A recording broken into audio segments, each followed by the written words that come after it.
Émile est toujours porté disparu, plus de 2 jours après sa disparition signalée le 8 juillet 2023 par ses grands-parents qui en avaient la garde pour les vacances d'été dans le Vernet, petit hameau situé dans les Alpes de Haute-Provence.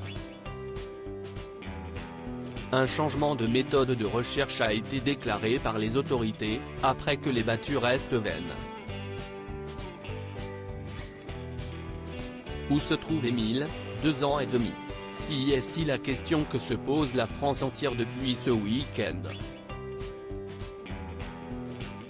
Tout a commencé samedi 8 juillet 2023 en fin d'après-midi quand ses grands-parents, qui en avaient la garde durant cette période estivale, ont signalé aux autorités sa disparition alors qu'ils chargeaient leur véhicule.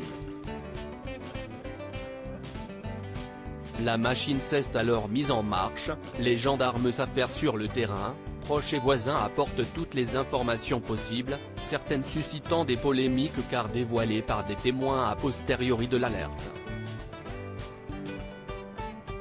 Les bénévoles affluent aussi pour apporter leur aide, tandis que les chiens sont sur le terrain, tout comme les caméras thermiques et hélicoptères. Malheureusement, à plus de 60 heures au compteur, le préfet du département, Marc Chapuis, n'a pas caché son émotion pour dire qu'aucune trace n'a été découverte depuis. Une nouvelle stratégie est mise en place, ce qui soulève une nouvelle question: pourquoi n'a-t-elle pas été mise en place avant? Un appel à témoins est toujours en vigueur avec la photo de l'enfant, un blondinet aux yeux marrons, d'une taille de 90 cm, portant un haut jaune, un short blanc et des chaussures de randonnée. Plus de 500 appels ont été reçus, mais beaucoup pour proposer de l'aide pour les recherches, ont indiqué les responsables. Une implication louable mais qui n'a pas été couronnée de succès. Sur BFM TV, on apprend qu'il y a eu plus de 200 personnes pour les recherches, mais trop de monde sur certains endroits.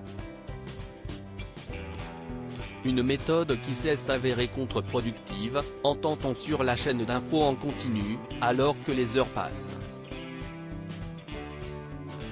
Un dispositif de recherche plus ciblé et sélectif est donc mis en place ce 11 juillet 2023 pour tenter de retrouver le petit Émile, disparu dans un hameau des Alpes de Haute-Provence, après l'arrêt des battues infructueuses. Les recherches se poursuivront, mardi, mais nous allons adapter le dispositif pour qu'il soit plus ciblé et sélectif, a expliqué lundi en fin d'après-midi le préfet du département lors d'un point presse au Vernet, village de 125 habitants au nord de Digne-les-Bains. Concrètement, on arrête les battues, pour déployer des moyens spécialisés à la recherche de traces et d'indices, les recherches déjà menées n'ayant pas permis de repérer le garçonnet dans le périmètre initial de 5 km autour du hameau du Haut-Vernet et ses 25 habitants, là où le bambin a disparu, à quelques 2 km au-dessus du village du Vernet lui-même, a ajouté le préfet. À partir de ce mardi 11 juillet, le site sera fermé à toute personne étrangère au bourg, a complété le procureur de la République de Digne-les-Bains, Rémi Avon, selon lequel toutes les hypothèses restent d'actualité, aucune n'est privilégiée et aucune n'est exclue. Il n'y a pas de nouveaux éléments susceptibles d'expliquer la disparition du petit Émile, en dépit de nombreuses auditions de témoins, a ajouté le magistrat, précisant que toutes les maisons du hameau, hormis 2 abandonnées, avaient été fouillées puis marquées par un macaron de façade pour ne pas faire perdre de temps aux gendarmes.